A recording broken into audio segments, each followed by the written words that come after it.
the more that I can be patient and go outside and mow my grass and let things move and not stress about these little bits, the better off we are.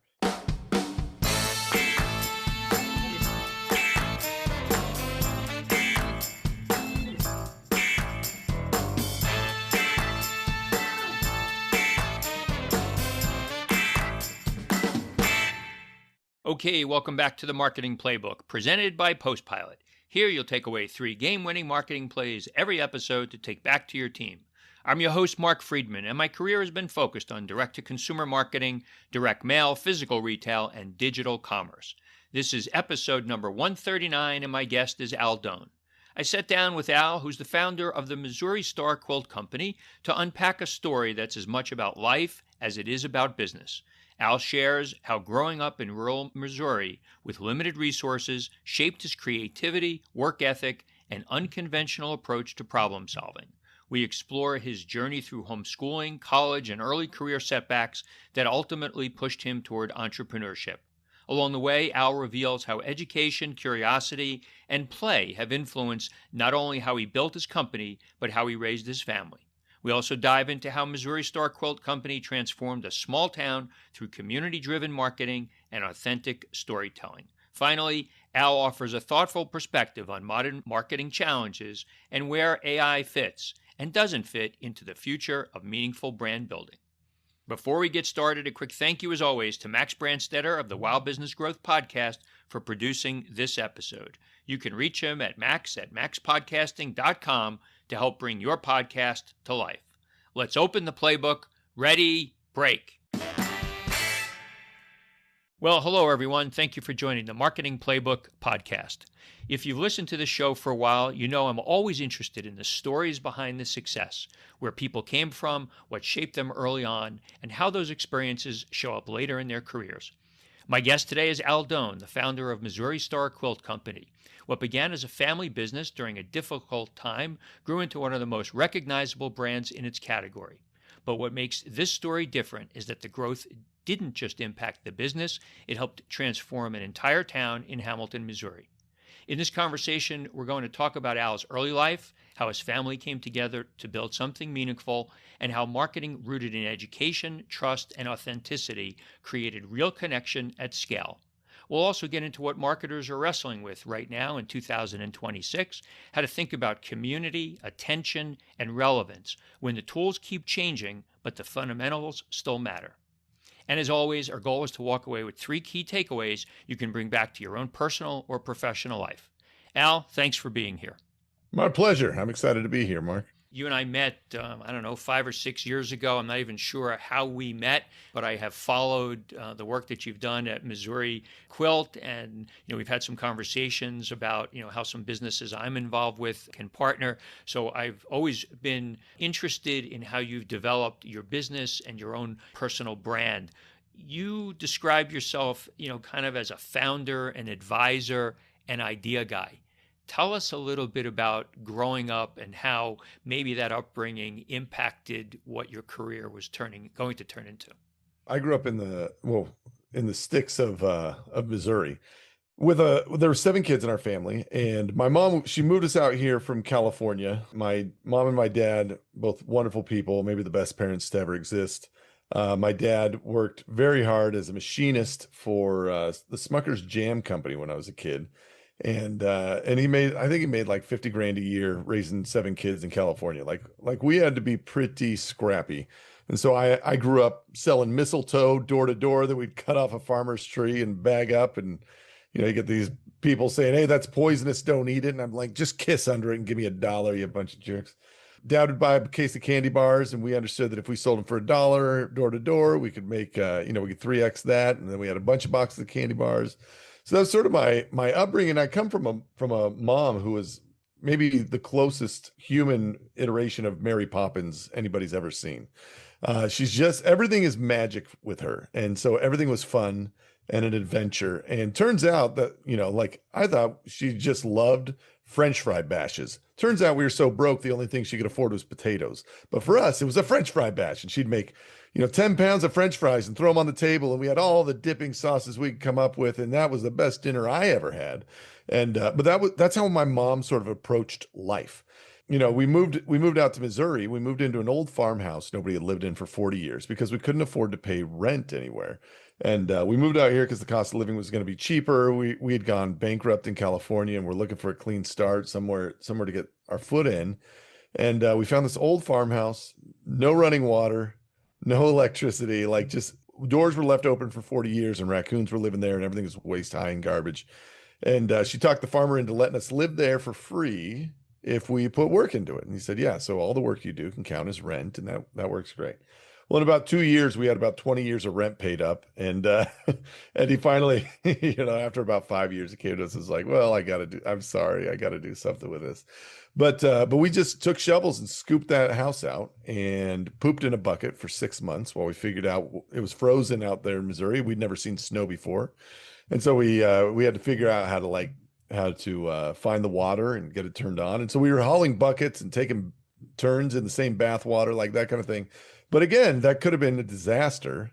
But for us, we were Huck Finn and Tom Sawyer, and look at the great event. And as a parent now, I can only imagine the weight that my parents held as they were creating this magic for us kids. But as a kid, I learned to see everything through the greatest imagination adventure lens of all time. And so we were homeschooled growing up, not because my mom was a hippie that wanted a better education for us, but because if we didn't cut wood, we were going to die in the winter. And so it's very much like a utility-based choice. We cut wood and we worked the farm and did everything we could to get ready for winter. And then through winter, we were keeping everything going. We had plenty of time to learn, but learning was the adventure. We'd catch a rat in a rat trap, and mom would pull out a steak knife and we'd cut them right down the middle and we'd find the heart and the intestines. And here's what's going on in here. And poor dad would come home and say, "I'm sorry, what knife did you use? This is crazy, you guys."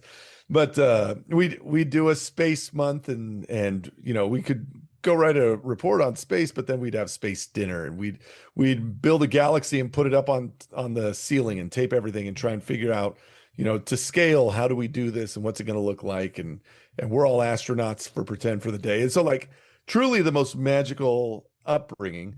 But now as I look at problems as an adult, that's where my brain goes to solve them. I like when I was applying for a job out of college, I went to school out of BYU, Hawaii, which is a Div 2 school in the middle of the Pacific. It's anybody that didn't go to school on a tropical island, I feel like I'm better than, I mean, it's just a little dinky school out there, but it's great. It was right next to the beach. Such an amazing time. But as I was coming out of college there, I remember applying, interviewing for jobs next to sort of these MBA candidates and stuff. And I came out with an information systems degree and a minor in political science. I was like, look, hey, if you want to hire me, you should. If you're considering some MBA candidate somewhere, like, you and I can both show the exact same spreadsheets these guys are going to know how to fill out. I'll tell you, from my experience, though, I'm going to come at it completely outside the box. Maybe we get to the same solution, but I'm going to have a much more interesting couple of comments on the way there that's going to really help us think about stuff. And so I learned right at the beginning that this was a feature and not a bug, and how to lean into that, because I was a creative storyteller. I can solve problems in a creative way. I see a creative solution. I like having a little more fun in my work than most, I think. And so that whole upbringing, I think, shaped this really, really fun approach to business that I still use today. That's an amazing story. I'm sitting here on the edge of my seat because I didn't know that whole upbringing. The transition from, you're growing up in the challenges that you faced, getting to college. Where did was that a challenge for you to get to college, to have the mindset to go to college? When I was 19, in my church, in my religion, I'm of the LDS faith, the Church of Jesus Christ of Latter-day Saints. And so in our tradition, it's normal for a kid when he turns 19 to go out on a mission. I was a farm kid, homeschooled, doing my thing, never really left the farm. And I get called on a mission to go learn the language and serve the people of Ukraine. This was November of 2001. So 2 or 3 months after September 11th happened, was the very first time I ever got on an airplane. And it was a 19-hour flight journey to get over there. But that was a big piece of me sort of gaining some confidence in what I was going to do in my life. because I came back from that. And you've led now teams of missionaries, and I've learned multiple languages, and I've gone and given presentations to government officials, and I've done all of this stuff that a normal 19 to 21-year-old doesn't get the chance to do. And frankly, for coming home from that, I had such a profound appreciation for the opportunity I was given. I opened our fridge and was like, we are rich. I had no idea how rich we were. This is crazy. But 2 weeks before that, I had had a dinner with a family that was 5 kids and sharing 2 turnips for dinner. Like I saw real poverty, and we saw real need, where growing up in Missouri, I thought I knew what need was, and I thought I knew what poverty was, but I didn't. I came home from that with a lot of confidence and momentum. I could get a job doing some different stuff, but nothing really interesting. And then I applied for college, and I got in. I couldn't get into any decent school, but I got into a community college here locally. And my thinking was, nobody will take a homeschool kid. That transcript doesn't make any sense, but a 4.0 transfer student from this university, like, then I can go anywhere. So I went for a year at my local JUCO, and it was great because sitting in there, I came from having never been in a real class. I went for a year my freshman year of high school, and it was so hard for me to sit for 8 hours a day. I had to bring a pillow around with me. I just, like, this poor farm kid just did not know this world of sitting all day. And so I get to college, and it's the same idea where it's like, go take some classes, sit down, do your thing. And I didn't know that everybody wasn't doing the reading. I didn't know that it was okay to skip classes. I went to every class and I did all the reading. And you can imagine I was a star student. I did phenomenally well. And then I transferred out to Hawaii, and that just continued. Like, I just knew how to apply myself to this because I didn't know any better. Well, the thing, it really does get in your brain though, because I don't know the game, right? And so I remember getting a C on an economics exam. And I called my mom and I said, I understand now why those MIT kids kill themselves. I get it. It's so hard to get a C. She's like, you got a C, you wiener. Like, shut up. What do you? I was like, well, I'm not going to be able to get a job after college. You're going to see this. She's like, what are you saying? But like, I didn't have context for how little those decisions in college mattered. It was my whole world. Up to that point, my world was progressively opening a little bit more, a little bit more, a little bit more. And so I just didn't know what kind of shenanigans went on there. Furthermore, in college, it was interesting because I loved that I got to go and just like explore whatever. And then as soon as I took a 100 level biology course, it was as though I'd taken 4 years of biology in high school and put all that time and energy into it. But like, I'm sitting there next to kids that have done all the right things, and we both take a bio 100 course. And for them, it was all stuff they'd seen 1,000 times. For me, I was like, hold up, cytokinesis. This is cool. I like where we're going. Well, okay, I never knew about that one. And it was all sort of new to me, but like, we learned it at the exact same time, and then we moved on and went through. Now, if biology was super interesting to me in my teenage years, I would have taken that class and studied up on it and done a bunch more. But like, truth be told, when you start college, everybody starts at the 100 level and then you go up. So like, my best recommendation to every young mind sitting out there is drop out of school. What are you doing? Go have a great life, play as much as you can, read a bunch of books, do what's interesting. And then when you get to college, it all evens out. No one cares. How does that play, or how has that played in your house, Al? I got little kids. I've got 4 kids. I've got a 7-year-old, twin 5-year-old boys, and a baby girl. And it's great. Honestly, we do send them to school. We have a little local rural school that my kids go to. The thing that breaks my heart the most is that they got to go be in there for 8 hours a day. I am so excited about the Alpha School down in Texas, where it's 2 hours of AI focused tutoring and curriculum. And then you have the rest of the day, they just go do social stuff, go learn archery, go basket weave, go play, just be interested in the world. Because when my son comes home and I know that he sat for 8 hours and they worked on phonics, I'm just like, oh my gosh, I know your little 7-year-old brain shuts off after 2 hours. Like, what? Why are we doing this still? But it's good for the social piece. Their friends are there. They have a lot of that sort of value that they got to get out of it. But man, I am like, knowing that I went from zero school my entire childhood to a university degree, and maybe I didn't get an A 3 times. Just like, it just doesn't matter. As long as learning and being curious is interesting, which my mom did a great job. I like to think I do a great job. I'm out with my boys in the forest constantly, and we are just learning trees and bugs and how to catch. And we have cows that my kids run at 7 years old. He knows how to move them around and do this. Like, they know this whole world, and it's interesting and fun and nerdy and cool, and we discover. These kids are going to have no problem when they drop in. And so I am guiltless when I say, let's go to Japan for a couple of weeks. Let's go here for a couple of weeks. I'm taking the whole family out of school and we're just going. I'm unabashed because I know they're not learning anything at home that I can't catch them up on in 10 minutes and we're out the door. That's great. Oftentimes in the show, we have guests, we track through their career. So let's bridge the gap quickly between when you graduated from college, what you were doing before you really got knee deep into the Missouri quilt business. So coming out of college, my dad, my frame of reference was my dad made 50 grand, 60 grand, maybe his whole life with overtime. So I'm coming out of college, and I remember I had a mentor of mine who connected me to one of his guys, 2 or 3 phone calls. He said, let me introduce you to some people. You should talk to them. And I talked to this one guy that was sort of a recruiter, and he's like, so tell me what you're thinking about. You're looking for a job in sort of the businessy space, and you thinking like 40 to 60 grand a year? And I said, no, I'm thinking more like 80 to 100. And he said, all right, great. I'll send you a couple jobs to take a look at. And I was like, that's all it took for me to double my dad's salary, was an expectation that I was worth it. And off we went. Turns out I did take a job with the Semantic Corporation through one of my contacts that my buddy made. And I negotiated for a $75,000 a year salary. And he laughed and said, no, man, we pay our guys $100K a year. Get over here. You're going to be fine. And I just didn't know how to be audacious enough at that point.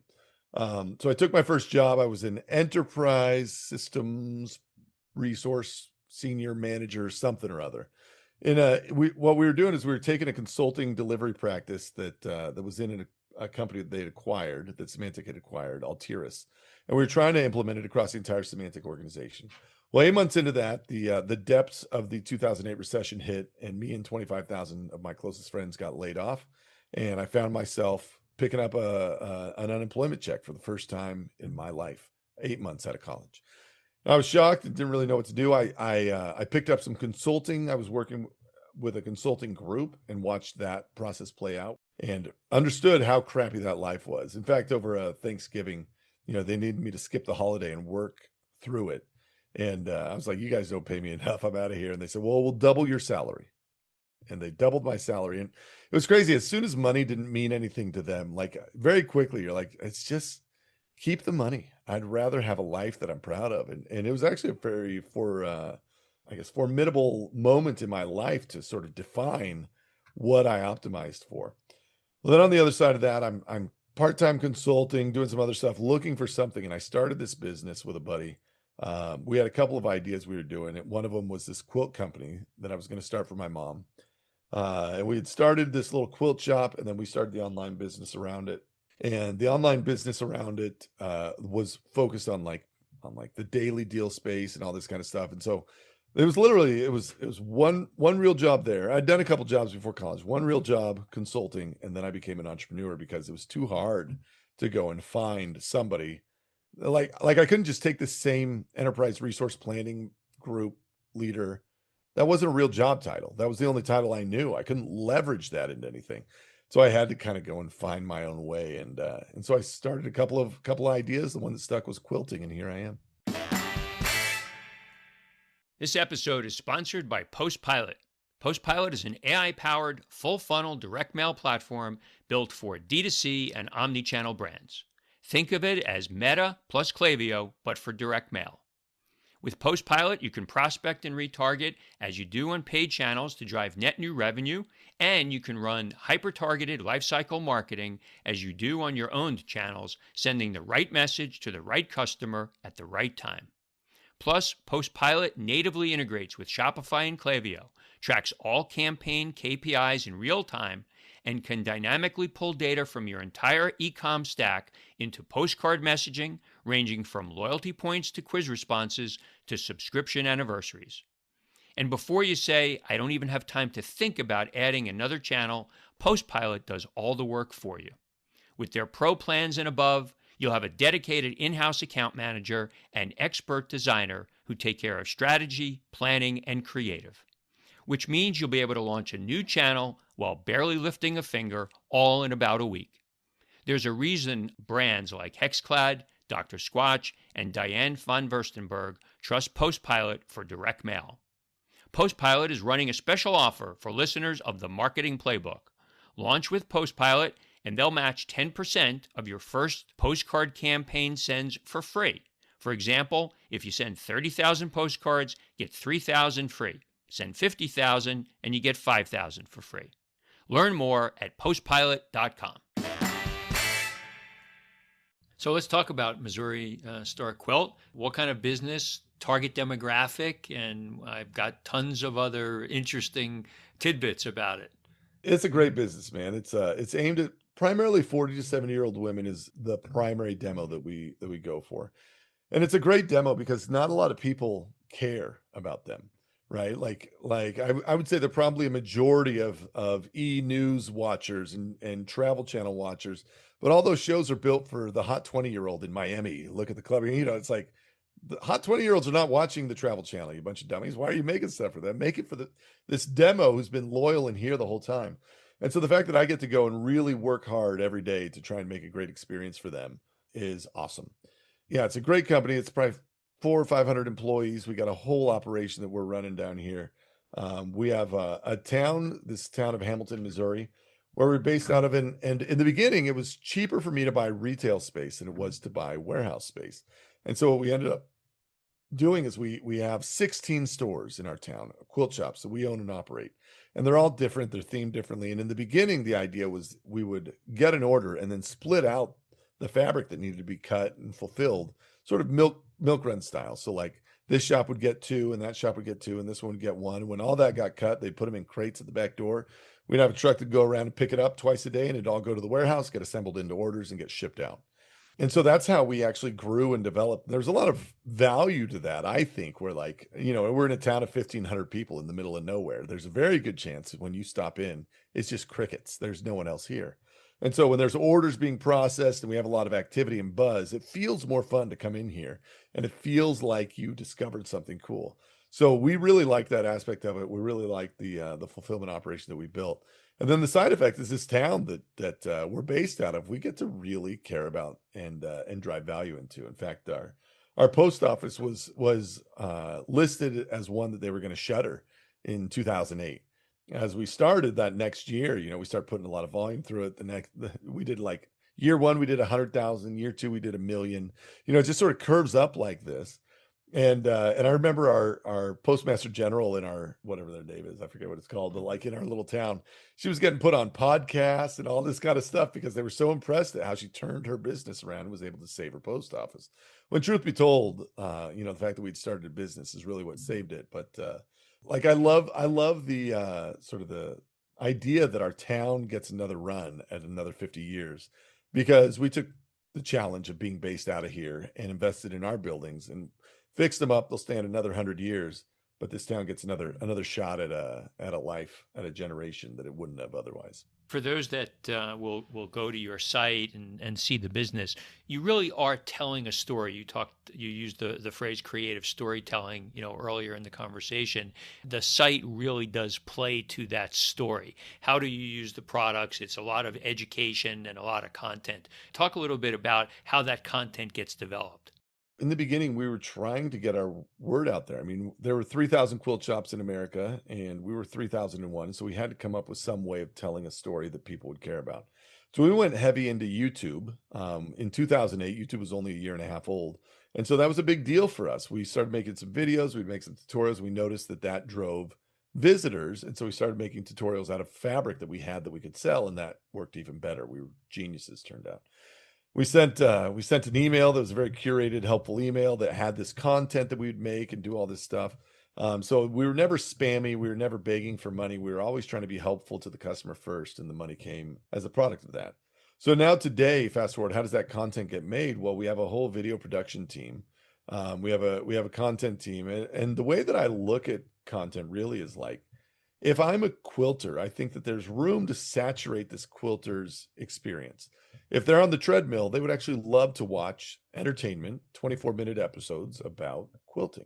If I'm trying to get educated, I want to go and learn about quilting. If I'm trying to be entertained, there's room for entertainment around the genre of quilting for this to show up. And so I'm very bullish on content still, particularly like human touched content. I think we have a great moat around us and AI because genuine storytelling and creativity around these niche spaces.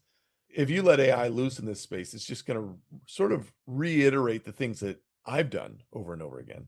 And so if we want something new, like to sort of be novel, that's going to be applicable to this customer base, I just don't think that we're going to reach a spot where like AI is going to be the solve for that. I think there's always going to be room for artists to be creative and come up with a new thing. For how we do it, man, we've got a great team that works on this every day, constantly looking for ways to sort of streamline and introduce more. But then we've started doing a lot of collaborations and finding other great content creators that we can go be with. Right now, we're on our march to 1 million subscribers. We have 985,000 subscribers, so we need like another 15,000. So we're doing a whole series on that. We're making it'll be the biggest quilt we've ever made, but we're adding another 3 blocks to it every single day until we get there. So like just I mean, honestly, we're just having a good time trying to be interesting and relevant to our community, but then trying to be as casual and fun as we can with it while still putting out a great product that will last for years. How have you been able to kind of, as the business has grown from early stage startup, now it's a significant, size business, but it feels like you've been able to keep that small company, small town kind of background and thought process in a big business? It's a pendulum that swings for us because as soon like I stepped out of the day-to-day role of CEO probably close to 10 years ago. And so we brought in a CEO and like everybody just says, "Oh, you can tell we miss it. We miss you in there." And like I've gone away and come back and gone away and come back. And really we're at a really good balance right now where most of my value, I kept going to our CEO and saying, "Hey, the website sucks, man. What are you doing here?" He said, "Yeah. You know anybody that can fix that?" "Well, give me a designer in 2 weeks and I'll have it fixed." He said, "Great. Go hire yourself a designer and fix it." I said, "Okay." And he sort of tricked me into a product rollout here. And so there's still a couple of meetings I take every week where I'm still knee deep in the stuff that matters to me. I'm a really good marketing brain, and so I like to have a lens on some of the marketing stuff, big ideas that we're pushing there. I'm good at the product, and so I like to have just a voice in that meeting as we're helping sort of guide the future of this stuff. And then I'm a good deal maker, and so I like and networker, so I find a bunch of other people in the space and try and like support and engage and do stuff with them. Me being around, like it's funny because in a normal world, you have a manager that runs the company day to day, and a governor that manages the manager, and then owners that manage the governors who manage the manager. Well, in our world, I was the manager and then I became the governor. And I don't know how great of a governor I am, but like my only lever is fire the CEO or guide him. And so I'm as involved and supportive with him as I possibly can without micromanaging. I understand very clearly that he's the one that we chose for this job. I need to let him do the job. And then I find places that I can be additive and not disruptive. I mean, it's kind of goofy, but there's some of that stuff where I check with him before I go and talk to his HR person, before I go talk to our marketing people, because these are relationships that he's managing. It's his team that he's got rallied around him. But me still being around and knowing that like, well, I guess there's two things. One, him running a business, knowing that I have full transparency to see into, I think makes him make great choices or helps him make great choices. The other thing is having a town where we have a physical manifestation of the brand. It's very, very apparent if we are good or bad. And so I walk this town every day. This is where I live and work, and if the stores get crappy and the service gets angsty and customers stop coming, we have a very good tell on the barometer of the business based on what you can look and see.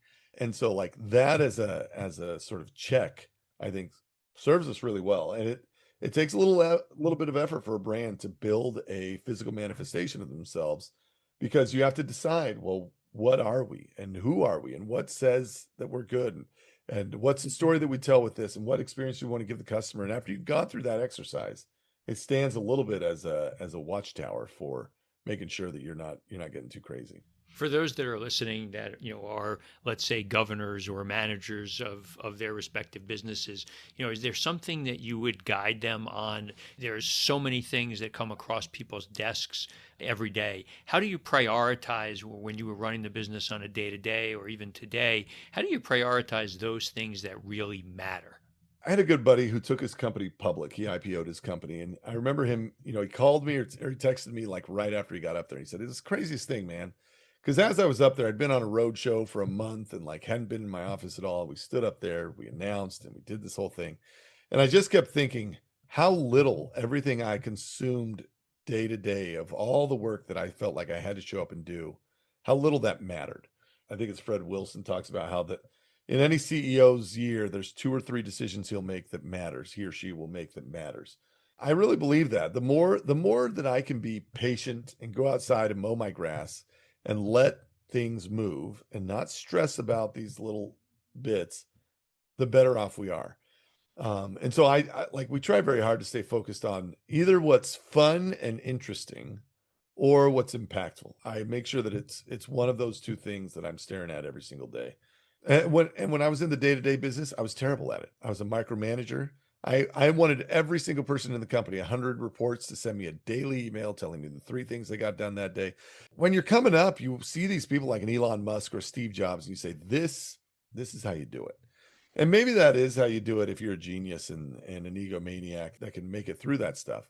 But turns out when you're running a team of 15 people that you went to high school with, it doesn't work. It doesn't work. And I burned a lot of bridges and hurt a lot of feelings doing what I thought was the right way because I watched a movie and saw somebody manage a person. I'm just doing this thing that I think is the right way to do it because I've never been around somebody that built a company and grew it to 500 employees and did it. And so I full on burned out and had to go get some coaching and therapy and all the stuff to sort of help me put my bones back together and make sure that I was being a good leader for the people around me. And so it turns out actually having a great leader in there that can soften my messaging and sort of he's really good. He and our relationship is great because I go to him and I say this, and this. And he actually has a really good sense of what still matters. And he'll make a note of all of it. And then we talk about it, every 2 weeks we check in with each other and we'll chat about what's going on and he'll bring it back up. Are we still worried about these guys? You still want to sue those people? You want to murder this guy? And I'm like, nah, no, it's good. That passed us. And also actually having a designer, I have all these great product ideas, right? And he'll say, Great, go design it. Let me see it. Let's take a look at it together. And oftentimes, by the time I get through the design phase, I actually don't need to whiplash the entire organization over to this because I don't believe in it anymore. I was able to think through and put the nuts and bolts together of this idea enough that I could say, yeah, I don't think 80% of our customers are going to click into that. That's a good point. All right, we're going to leave that alone.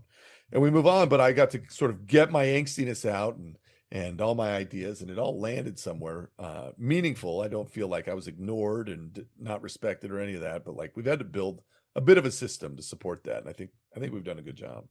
Somebody that's been as progressive as you guys have been in the business, and you mentioned AI, and can't have a conversation without asking about AI. How are you thinking about how it will play in your business, how it might help to drive traffic to your sites eventually?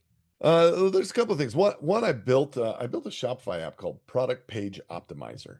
I'm bullish on leveraging AI to do more with the long tail. So essentially what I do with Product Page Optimizer is like I have 15,000 SKUs. Right now, if you're doing SEO, you say, give me your collections, and I'm going to go and optimize these collections. We're going to try and get people in here. And I'm saying, hey, I can make every product a potential solution or answer for an LLM. Like, let's format each product page a little different. And we can focus on conversion by leveraging reviews data and other data around this stuff. And we'll build the Rufus type Amazon chat widget. We'll do a bunch of stuff so that every product page is as merchandised as we can possibly figure it out. But to be able to do that with leverage and at scale is something I couldn't have done without AI. We just couldn't have done it. Some of the other stuff I think about, like, I'm excited. I'm excited to get like automation and AI stuff staring at our fulfillment and things. We have a unique problem where we actually can't. We would hire more people in our warehouse if we had more people. You know what I mean? Like we can't fill all the roles because humans don't exist here where we can do it. If we say all the time we should have started in Kansas City, but then we don't get the benefit of this wonderful small town nature to our company. I think with AI, robotics, a lot of that stuff, it lets more small towns have companies that start and connect themselves to their identity in these small towns because AI and robotics is a thing. I've had a couple of follies with AI. I had AI write like a whole bunch of quilting articles as sort of a fishing technique. I wanted to see what got clicks, and then I'd go write a real one about that. And our customer base said, "What are you doing? You freaking monster! Don't do that." So I deleted it all immediately. I was like, "Oh my gosh, I'm so sorry." But in my mind, I was just like, I want to create a honeypot and see where people gather. And my customer felt like I was at risk of betraying their trust. And so, knowing that they have this sensitivity to AI, people have approached and said, "Hey, we can send an AI video of your mom to everybody, and now we can have avatars teaching and doing all this stuff." And I'm like, I'm just not interested. I don't need that. I don't want to replace the magic that we've got just to be a little bit more optimized. Certainly it'd be more profitable, but not more fun and not more impact. It's just more slop. And so like let's stay focused on the two things that serve as our guiding star, and where AI supports that, I'm all in. Where it doesn't, it's just shysters trying to sneak something out of you. Awesome story. Really awesome story. I knew a bit about it through research and other things I've seen you do, but hearing it straight from you, quite a story. So thanks for spending the time. We're down to the end of the show. We do a 2-minute drill, Al. 7 questions, 1-word answer. You ready? I'll do it. Let's see it. All right. A brand that you admire or that inspires you? I'd say Magnolia. Favorite app on your phone? Right now, I'm playing in Whatnot a lot. Just live selling. Kind of fun. All right. Last website other than Amazon that you shopped from? Oh, Beavercraft woodworking tools. I'm trying it out. Something that you're not good at but wish that you were? Wood carving. Yeah. No, I'm very bullish on crafts, man. I love trying all these stuff. I wish I was great at all of them. Charitable organization that you're passionate about? My mom's serving a mission in Africa right now, and so there's a Helping Hands group over there that we've been excited about. And my people over in Ukraine, man, there's I forget the name of it, but they buy like bulletproof vests for new kids getting conscripted into the army. Okay. If you had one superpower, what would it be?